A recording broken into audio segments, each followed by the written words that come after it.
Tu abandonnes ta famille, Rebecca.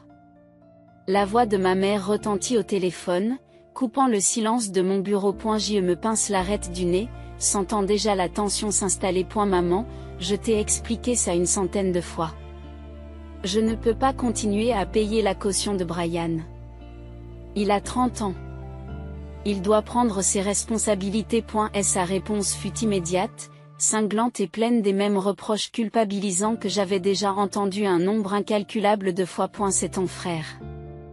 La famille est censée s'entraider. J'ai jeté un coup d'œil à la paperasse soigneusement empilée sur mon bureau, rappelant les longues heures de travail que j'ai passées à maintenir ma stabilité. Je l'ai aidé, maman. Depuis des années. Ce n'est pas une question de famille. Il s'agit du fait qu'il s'en fiche. Il a dépensé toutes ses économies, et maintenant il s'attend à ce que je fasse le ménage. Encore une fois. Je m'appelle Rebecca, et d'aussi loin que je me souvienne. J'ai toujours été la personne responsable dans la famille. Après le décès de mon père à l'âge de 10 ans, j'ai grandi rapidement, assumant plus de responsabilités que la plupart des enfants de mon âge. Pendant ce temps, mon frère Brian a toujours eu le don de s'en sortir. À 30 ans, il travaillait à temps partiel dans une supérette et continuait d'engloutir ses économies dans des gadgets coûteux, des sorties et des vacances qu'il ne pouvait pas s'offrir. Lorsque son propriétaire a menacé de l'expulser, ma mère n'a rien demandé. Elle a exigé que je prenne en charge son loyer. J'ai refusé. Cette décision a mis ma mère et Brian dans tous leurs états. 2 jours plus tard, je me suis réveillée avec une notification sur mon téléphone. J'ai ouvert Facebook et j'ai vu un long message de ma mère. Et la famille doit rester unie, mais malheureusement, tout le monde n'est pas de cet avis. Certaines personnes préfèrent abandonner leur propre sang plutôt que de lever le petit doigt pour aider. C'est une honte quand l'appât du gain passe avant les valeurs familiales. Je suis vraiment déçue. Les commentaires ont afflué. Des personnes que je n'avais pas vues depuis des années sont intervenues, m'ont témoigné leur sympathie et m'ont reproché d'être égoïste ou insensible. Et puis il y a eu le billet de Brian. Je n'aurais jamais pensé que ma propre sœur me laisserait tomber dans le froid, mais je suppose que l'argent compte plus pour elle que sa famille. Au moins, je sais qui me soutient vraiment. Merci, maman. Les mots ont piqué, mais pas autant que la trahison. Ils m'ont dépeint comme un méchant aux yeux de tous ceux que nous connaissions, déformant l'histoire pour me faire passer pour un être sans cœur. J'ai posé mon téléphone et j'ai regardé par la fenêtre. La colère bouillonnant sous la surface. J'avais fait tant de sacrifices pour eux au fil des ans, et c'est ainsi qu'ils me remerciaient? En m'humiliant publiquement pour avoir posé des limites, mais alors que la colère se transformait en quelque chose de plus vif, j'ai pris une décision. S'ils voulaient en faire un spectacle public, j'étais prête à riposter. Après avoir vu ces messages sur Facebook, je n'ai pas pu me débarrasser de la colère qui m'envahissait. J'avais essayé de toutes mes forces d'être la personne sur laquelle on pouvait compter, de m'occuper des affaires de la famille après le décès de mon père. Mais là, c'en était trop. Je me suis assise à la table de ma cuisine, mon ordinateur portable ouvert devant moi, repassant les dernières années dans ma tête. Combien de fois étais-je intervenue pour aider Brian?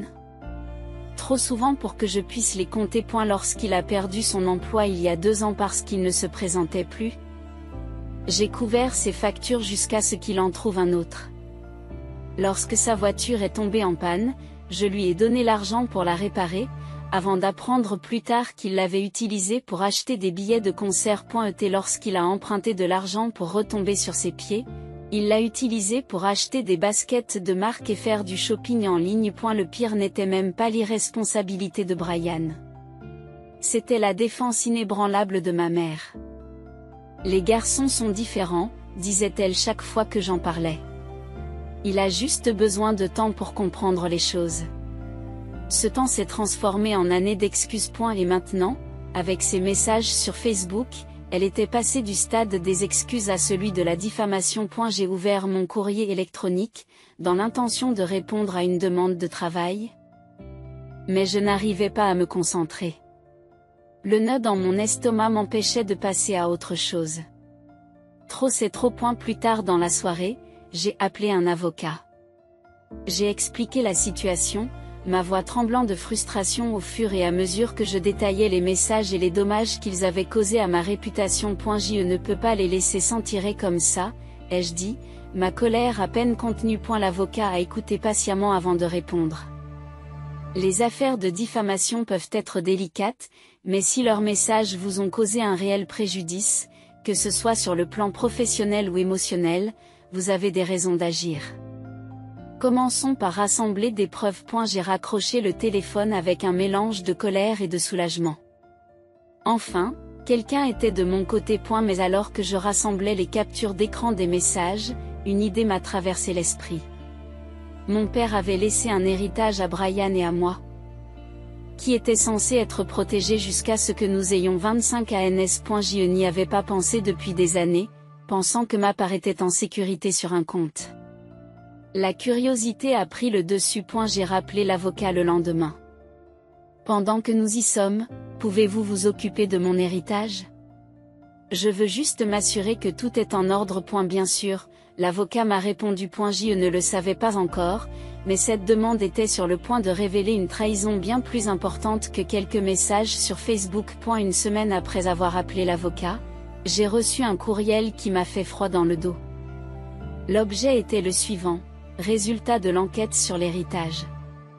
J'ai cliqué dessus et j'ai lu attentivement le résumé. Mon avocat avait découvert que, depuis 5 ans, Brian retirait de l'argent de ce qui aurait dû être ma part de l'héritage. Le compte avait été géré par ma mère jusqu'à ce que j'atteigne l'âge de 25 ans. Mais il semble que Brian y ait eu accès par la suite et qu'il y ait puisé régulièrement. Mes mains tremblaient tandis que je parcourais le document. Des milliers de dollars. Disparu. De l'argent dont je ne savais même pas que je le possédais, utilisé pour je ne sais quoi. Lorsque j'ai appelé mon avocat pour obtenir plus de détails, sa voix était calme mais ferme. Il semble que votre frère ait accédé au compte sans votre autorisation. Il s'agit clairement d'un cas de vol. Il s'est emparé d'une grande partie de ce qui vous revenait de droit. Je me suis adossé à ma chaise, essayant d'assimiler ce qu'il disait. Comment cela a-t-il pu se produire? Ma mère s'est occupée du compte pendant des années. Elle n'a jamais dit que Brian y avait accès. Il est possible qu'elle n'ait pas su, a dit l'avocat. Mais il est également possible qu'elle lui ait fait confiance pour gérer le compte de manière responsable. Dans tous les cas, il s'agit d'une violation grave. Les implications étaient stupéfiantes. Non seulement Brian m'avait volé, mais ma mère, sciemment ou non, avait laissé faire. Ce soir-là, je me suis assise à la table de ma cuisine et j'ai regardé les documents financiers que mon avocat m'avait envoyés. Chaque transaction me faisait l'effet d'une gifle. Billets de concert, appareils électroniques, vacances, autant de choses que j'avais eu du mal à m'offrir pendant que Brian utilisait mon argent pour financer son style de vie. La publication sur Facebook m'a soudain semblé être le cadet de mes soucis. Et elle ne s'agissait plus seulement d'une humiliation publique. Il s'agissait d'une trahison qui touchait le cœur même de ma famille. J'ai envisagé d'appeler ma mère sur le champ pour lui demander des réponses. Mais je me suis arrêtée. La confronter sans plan d'action ne ferait qu'entraîner plus de déviation et de culpabilisation. Au lieu de cela, j'ai envoyé un courriel à mon avocat. Quelle est la prochaine étape? Ai-je demandé? À un moment d'aller me coucher, j'avais pris ma décision. Je n'allais pas laisser passer ça. Pendant des années, j'avais été celle qui se sacrifiait, celle qui maintenait la paix pendant que Brian s'en tirait à bon compte. Plus maintenant. Alors que j'éteignais la lumière, une seule pensée me traversait l'esprit. Ils sont sur le point de découvrir à qui ils ont affaire. Le lendemain, j'ai rencontré mon avocat dans son bureau pour discuter des prochaines étapes. Dans la petite pièce, je me sentais étouffée lorsque j'ai exposé toutes les informations qu'il avait découvertes. Et il ne s'agit pas seulement de l'héritage, ai-je dit fermement. Brian et ma mère ont dépassé les bornes. Ces messages sur Facebook étaient déjà assez mauvais. Mais maintenant, je découvre qu'ils me volent depuis des années. Je veux agir. Une action sérieuse. Mon avocat a hoché la tête. L'air calme et professionnel. Nous commencerons par déposer une plainte pour diffamation sur la base des messages publiés sur les réseaux sociaux. Mais pour ce qui est du vol de l'héritage, nous devrons mener une action distincte. C'est simple, compte tenu des documents dont nous disposons, mais ça risque d'être compliqué. Le désordre ne me dérange pas, ai-je répondu en croisant les bras. J'en ai assez de les laisser me marcher sur les pieds. Le soir même, j'ai appelé ma mère. J'avais besoin de réponses, de savoir si elle était complice ou si elle faisait aveuglément confiance à Brian. Bonjour maman, dis-je d'une voix posée. Rebecca, répondit-elle rapidement, le ton toujours aussi agacé. Tu appelles pour t'excuser? Tu sais, Brian arrête, l'interrompis-je en la coupant au milieu de sa phrase. J'ai quelques questions à propos de l'héritage de papa. Et plus particulièrement sur la raison pour laquelle Brian a accédé à ma part. Il y a eu une longue pause de son côté. De quoi parles-tu? Finit-elle par demander. Sa voix était teintée de confusion. Où étaient ceux de la culpabilité? J'ai demandé à un avocat de se pencher sur la question. Depuis 5 ans, Brian retire de l'argent de ma part. Des milliers de dollars, maman. Tu étais au courant? Son hésitation en disait long. Rebecca, ce n'est pas ce que tu crois, dit-elle enfin. Brian avait besoin d'aide. Il m'a promis de me rembourser. Ma poitrine se serre, un mélange de colère et d'incrédulité m'envahit. Tu savais? Tu savais qu'il me volait et tu n'as rien dit? Je ne pensais pas que c'était du vol, dit-elle sur la défensive. C'est l'argent de la famille. Il était dans une situation difficile et je lui faisais confiance pour la gérer de manière responsable. J'ai ri amèrement. De manière responsable? Il l'a gaspillé en vacances et en gadgets pendant que je travaillais jusqu'à l'os et tu as laissé faire. Rebecca, s'il te plaît, m'a-t-elle supplié. Tu ne comprends pas. Brian s'est battu. Je pensais que tu t'en sortirais sans lui. Ce n'est pas à toi de prendre cette décision, ai-je craqué. Je te faisais confiance pour protéger cet argent et tu le lui as donné comme si ce n'était rien. As-tu la moindre idée de la trahison que je ressens en ce moment? Elle a essayé d'argumenter, mais je ne pouvais plus l'écouter. Cette conversation est terminée, ai-je dit froidement. Vous aurez des nouvelles de mon avocat. Lorsque j'ai raccroché, une vague de clarté m'a envahi. Pendant des années, je les avais laissés me manipuler, me culpabiliser et me soumettre. Mais ce n'est plus le cas. Il ne s'agissait pas seulement de récupérer ce qui m'appartenait, mais aussi de me défendre. Les retombées de cet appel téléphonique ont été immédiates. Le lendemain matin, mon téléphone s'est illuminé d'appels manqués et de messages frénétiques de ma mère. Dans les messages vocaux, son ton oscillait entre la défensive et le désespoir. Rebecca, tu ne peux pas faire ça. Brian ne voulait pas faire de mal. Ensuite, elle m'a dit, asseyons-nous et parlons-en en famille. Tu n'as pas besoin de faire appel à des avocats. Mais je n'ai pas répondu. J'ai senti que je contrôlais la situation. Ce n'était plus seulement une question d'argent. Il s'agissait de fixer des limites. De faire comprendre que je n'allais plus être leur paillasson. Brian, bien sûr, a adopté une approche différente. Plus tard dans la journée, je me suis connectée à Facebook pour découvrir une nouvelle série de messages me visant. D'abord, elle refuse d'aider son propre frère. Maintenant, elle menace de poursuivre sa famille pour de l'argent. Elle est avide, égoïste et sans cœur.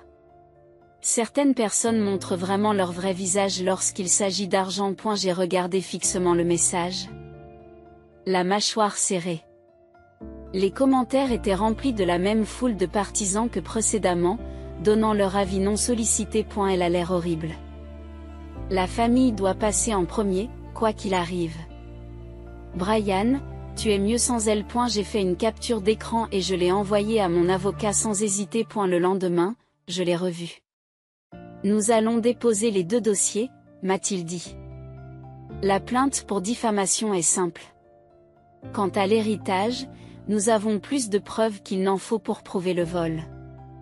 Mais vous devez vous préparer. Cela va encore compliquer ta relation avec ta mère. Je me suis penché en avant, l'expression dure. C'est déjà irrémédiablement tendu. Allons-y. Il acquiesce. Encore une chose.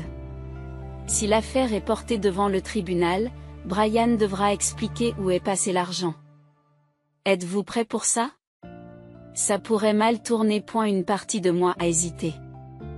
Voulais-je savoir à quel point cette trahison était profonde? Puis j'ai pensé aux années que j'avais passées à me sacrifier pour une famille qui ne m'avait jamais apprécié. J'y suis prête, ai-je dit fermement. Ce soir-là, j'ai reçu un autre appel de ma mère. Cette fois, j'ai décroché. Rebecca, dit-elle, la voix tremblante. J'ai parlé à Brian. Il m'a dit des choses, à propos de l'argent. Je ne savais pas que c'était si grave. Qu'est-ce qu'il t'a dit? Demandai-je, le ton tranchant. Son silence en disait long. J'y suis désolée, finit-elle par murmurer. Je ne me suis pas rendu compte de la quantité qu'il avait prise. J'aurais dû l'arrêter. Ces mots semblaient creux, mais je les laissai continuer. J'y vais lui parler à nouveau. Nous trouverons une solution. S'il vous plaît, n'allez pas au tribunal. J'ai fermé les yeux et pris une grande inspiration. Ce n'est plus de mon ressort maintenant, maman. Tu aurais dû y penser il y a des années. En raccrochant, j'ai ressenti un mélange de colère et de soulagement. Elle commençait à voir la vérité. Mais il était bien trop tard pour réparer les dégâts. Une semaine plus tard, mon avocat m'a appelé pour me faire part d'une mise à jour qui m'a complètement pris au dépourvu. Nous avons examiné d'autres documents financiers. A-t-il commencé, d'un ton calme mais sérieux. Il s'avère que Brian ne s'est pas contenté de puiser dans votre héritage. Il a aussi utilisé à mauvais escient certains comptes de ta mère. Je me suis figé. Qu'est-ce que tu veux dire par là? Il semble qu'il ait accédé à des fonds provenant d'un compte que ta mère avait mis de côté pour sa retraite. Il m'a expliqué. Nous avons trouvé des retraits réguliers qui correspondent au même schéma que ceux qu'il a effectués sur votre héritage. Pendant un instant, je n'ai pas trouvé les mots. Ma mère avait été si catégorique dans sa défense de Brian, si aveugle à ses fautes, et maintenant il l'avait volé aussi? Est-ce qu'elle le sait? Demandai-je enfin. Pas encore, a-t-il répondu. Mais si nous poursuivons les deux affaires, cette information sera révélée. J'ai raccroché le téléphone, l'esprit en ébullition. Même si j'en voulais à ma mère d'avoir permis à Brian d'agir, l'idée qu'elle puisse perdre ses économies de retraite me faisait mal au ventre. Plus tard dans la soirée, je l'ai appelée. Maman? Commençai-je, la voix posée. Je dois te dire quelque chose et ce ne sera pas facile à entendre. De quoi s'agit-il? Demanda-t-elle, le ton las. J'ai expliqué ce que l'avocat avait découvert. Le silence de son côté était assourdissant. Il a pris mon argent? Finit-elle par murmurer, la voix tremblante. Oui, maman, dis-je en adoucissant mon ton. Je ne voulais pas te le dire, mais tu mérites de le savoir. Brian nous a volés tous les deux. Sa réponse fut un mélange de choc et de dévastation. Je ne peux pas le croire, dit-elle, la voix brisée. Je lui faisais confiance. Je lui faisais confiance pour tout. Tu n'aurais pas dû, lui ai-je dit gentiment. Je sais que tu l'aimes. Mais tu l'as soutenu pendant des années. C'est ce qui arrive quand il n'y a pas de conséquences. Elle s'est mise à pleurer. Pour la première fois, j'ai éprouvé de la sympathie pour elle. Autant elle m'avait fait du mal, autant elle était victime de l'égoïsme de Brian. Qu'est-ce qu'on fait maintenant? Demande-t-elle à travers ses larmes. Nous laissons la procédure judiciaire suivre son cours, dis-je fermement. Il ne s'agit plus seulement d'argent. Il s'agit de rendre des comptes. Les jours suivants ont été tendus. Mon avocat a déposé les deux dossiers et je sentais le poids de la confrontation à venir peser sur moi. Je savais que ce ne serait pas facile, mais je savais aussi que c'était nécessaire. Pendant des années, j'avais laissé ma mère et Brian profiter de ma gentillesse. Mais cette fois-ci, je restais sur mes positions. Il était temps pour eux de faire face aux conséquences de leurs actes. Même si cela leur faisait mal. Le premier rendez-vous au tribunal est arrivé plus tôt que prévu. Assise dans la salle d'audience, je ressentais un mélange d'impatience et de crainte. D'un côté, je voulais que justice soit faite pour ce que Brian avait fait, pour les années de privilèges, pour le vol, pour la façon dont il m'avait dépeinte comme la méchante. Mais d'un autre côté, je savais que ce processus serait douloureux. Traîner les secrets les plus sombres de notre famille dans la lumière. Lorsque Brian est entré dans la salle d'audience avec ma mère, son air suffisant m'a fait bouillir le sang. Il avait l'audace d'avoir l'air ennuyé, comme s'il s'agissait d'un simple inconvénient de plus dans sa vie. Ma mère, elle, avait l'air complètement défaite. Elle évitait mon regard, les épaules voûtées, comme si le poids de tout cela avait fini par la rattraper. L'avocat a présenté les preuves méthodiquement.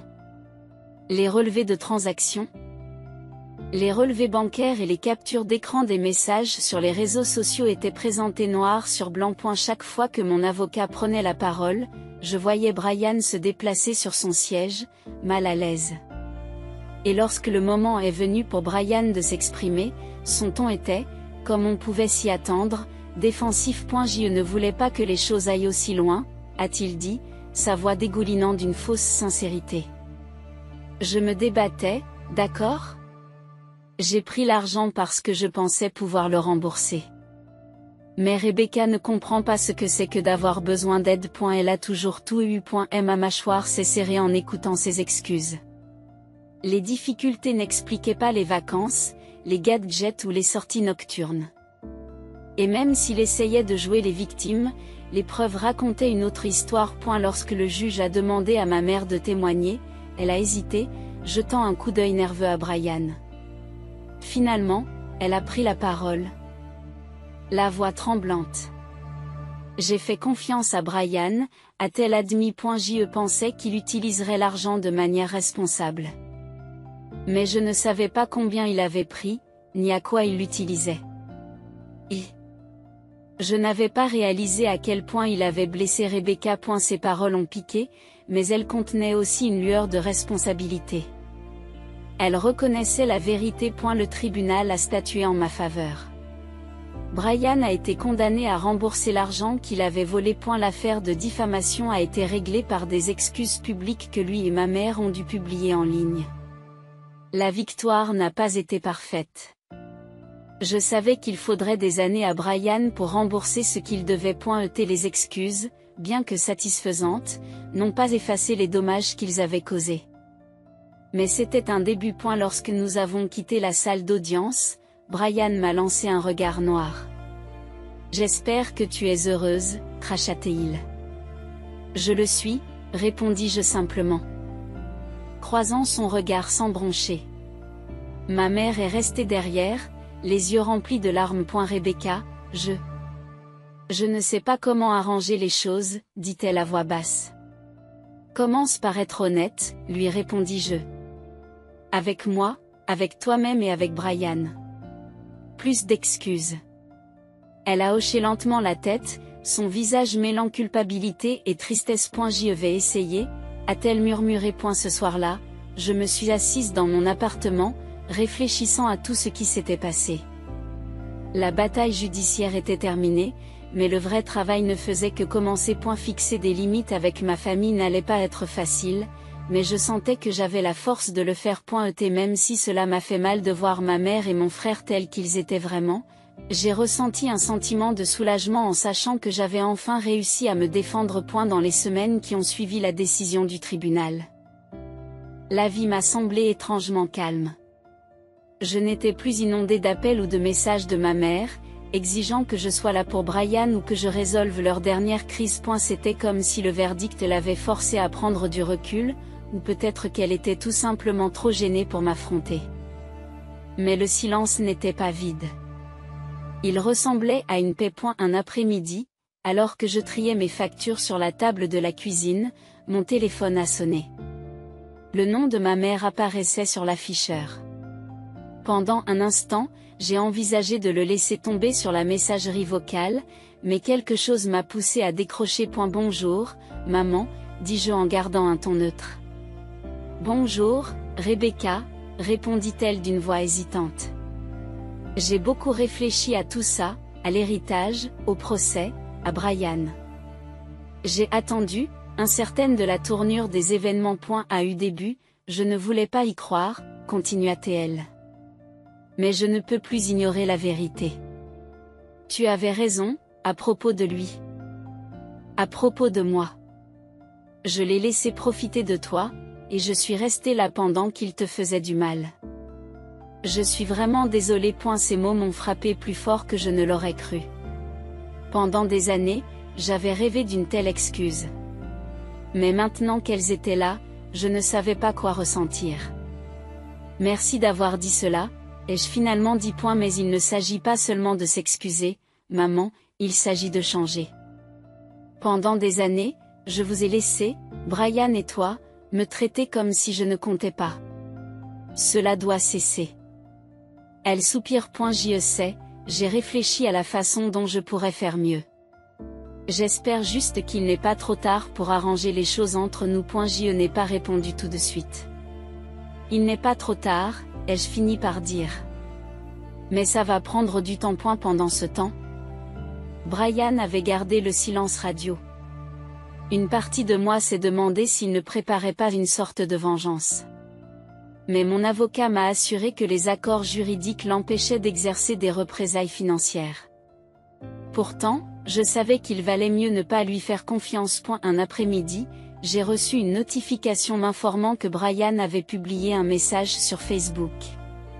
Contre mon gré, je l'ai ouvert. Je m'attendais à une nouvelle salve d'insultes. Au lieu de cela, j'ai trouvé un message très différent de son ton habituel. Je tiens à m'excuser auprès de tous ceux que j'ai blessés, en particulier ma sœur Rebecca. J'ai fait des erreurs que je ne peux pas réparer. Et je m'efforce d'arranger les choses. Je sais que cela prendra du temps. Mais j'espère qu'elle finira par me pardonner. Je ne savais pas si je devais rire ou pleurer. Essayait-il vraiment de prendre ses responsabilités? Ou n'était-ce qu'une nouvelle performance? Quoi qu'il en soit, j'ai décidé de ne pas répondre. Je n'étais pas prête à rouvrir cette porte. Je n'étais pas prête à rouvrir cette porte. Dans les mois qui ont suivi, j'ai commencé à reconstruire ma vie. Je me suis lancée dans le travail, j'ai pratiqué des passe-temps que j'avais négligés et j'ai même commencé à planifier des vacances qui auraient dû être prises depuis longtemps. Ma relation avec ma mère est restée fragile mais fonctionnelle. Elle s'est efforcée de m'appeler chaque semaine, non pas pour se plaindre ou exiger quoi que ce soit, mais pour me demander comment j'allais.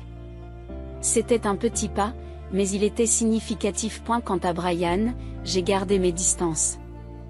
Le tribunal l'avait forcé à rembourser l'argent qu'il avait volé, mais je savais qu'il faudrait des années avant que je n'en voie la majeure partie. Cela me convenait parfaitement. Je ne retenais pas mon souffle pour sa rédemption. Ce qui comptait le plus, c'était que j'avais enfin récupéré mon pouvoir.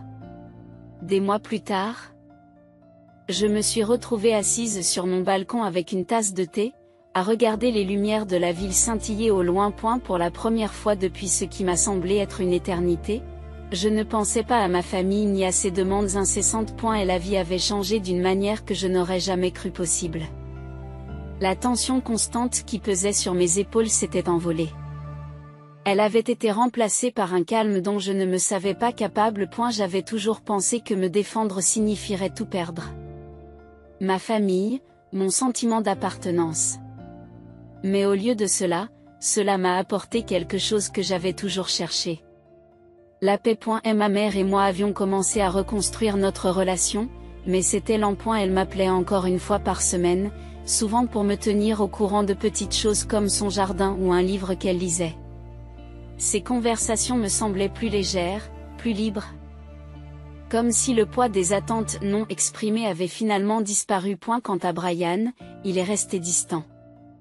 Les paiements ordonnés par le tribunal arrivaient sporadiquement, et bien que j'appréciais la restitution, je n'en dépendais pas. En vérité, je n'avais pas besoin de ses excuses ou de son argent pour aller de l'avant. J'avais appris à me débrouiller seule, non par colère ou par dépit, mais par respect pour moi-même. Et cela suffisait. En réfléchissant à tout ce qui s'était passé, j'ai réalisé que le changement le plus important n'était pas dans ma famille, mais en moi.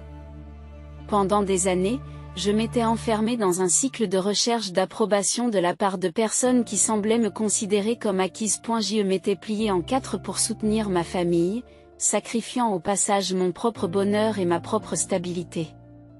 Mais le fait de me défendre, même lorsque c'était difficile, m'a montré une autre voie. Les efforts timides de ma mère pour reconstruire notre relation étaient un petit réconfort. Elle essayait, à sa manière, de se racheter. Même si je ne lui faisais pas encore entièrement confiance, je voyais poindre la mère que j'avais espéré qu'elle soit, quelqu'un qui s'intéressait à moi pour ce que j'étais, et pas seulement pour ce que je pouvais lui apporter. Brian, en revanche, c'était une autre histoire. Ses tentatives d'excuses publiques semblaient creuses, et je n'étais pas prête à le laisser revenir dans ma vie. Peut-être qu'un jour je serais capable de lui pardonner. Mais ce jour n'était pas pour aujourd'hui. Ce qui comptait le plus, c'était que j'avais appris à fixer des limites, à valoriser mon temps et mes efforts. Cela n'a pas été facile, et il y a eu des moments où j'ai douté de moi. Mais je savais maintenant que défendre ma valeur était toujours le bon choix. En sirotant mon thé, j'ai ressenti une certaine fierté. Ma famille n'avait peut-être pas changé du tout au tout, mais moi, j'avais changé. Et c'était suffisant. La paix que j'avais trouvée avait été durement gagnée, et je n'allais pas la laisser s'envoler.